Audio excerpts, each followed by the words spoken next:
So Brian was just my homie to build skate parks, and so I hollered at him because I knew he had like an army of teenagers that would come through to like help work on the building. And so we were working on it for a while, but eventually, 2016, we started a nonprofit to start, doing all the like youth advocacy work we want to do, because that's really what it was all about, is working with kids, Dave. working with kids and trying to like, a lot of kids in St. Louis and like all over the place, like there's a huge lack of opportunity. Like, you don't know that you love photography if you ever get to do any photography. Absolutely. You spend every day trying to survive in your fucking neighborhood because there's no opportunities, And it's not like there's any lack of talent. There's just like a lot of people don't really figure out what you love to do and how to pursue it. And skateboarding is like a perfect, like it's like the tip of the spear. Like kids want to go there and they want to be a part of what we're doing there. And I talk to people all the time that run other art centers, and they all tell me the same shit. They all say, oh yeah, it's just hard to get kids to want to come in the door and like be engaged by our programming. If you talk to a lot of those kids, you're like, how come you want to go there? Like that place is so lame. I don't want to go there. But like we don't have that type of problem. They like beat the door down to come there. But I heard. But then once you're there, you can make a real impact on kids' lives. Yeah. And that's the whole goal. So we have a nonprofit. We're raising money to get the building up to occupancy permit code, so we can open the doors to everyone and start doing youth programming, skate camps.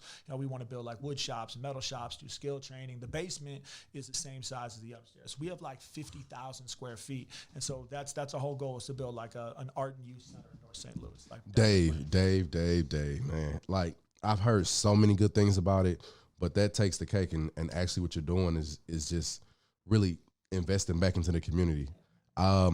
I just want to ask you, Dave, like, what gave you the inclination, man, to say, look, man, I want to do something different for my community. I actually want to help. Well, like St. Louis is funny like that. Like everybody I know that like was kind of like, not everybody, a lot of people I know that were like interesting, cool people who had power to actually change shit. They all fucking left. They're all like, oh, I'm moving to LA, I'm going to New York. It's like, fuck you, man. Like, stay here and make it better. Like, exactly.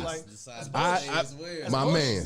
I left. I moved to New York I lived in Brooklyn for years, but like I'm back and I ain't going anywhere. I moved back 10 years ago, and I've been longer than that now. That's and why like, we be having graffiti artists come from New York to tag the church. And it ain't just random people in St. Louis. It's people from all over the world. For real, I've always been into art and stuff too. Bless So the walls, the halls. We got a partnership with Paint Lewis down at the Floodwall. Been working with shout out to Paint Lewis and the Midwest Avengers and all them over there. Yeah, John Harrington, all them boys. Yeah, love them guys, so, man.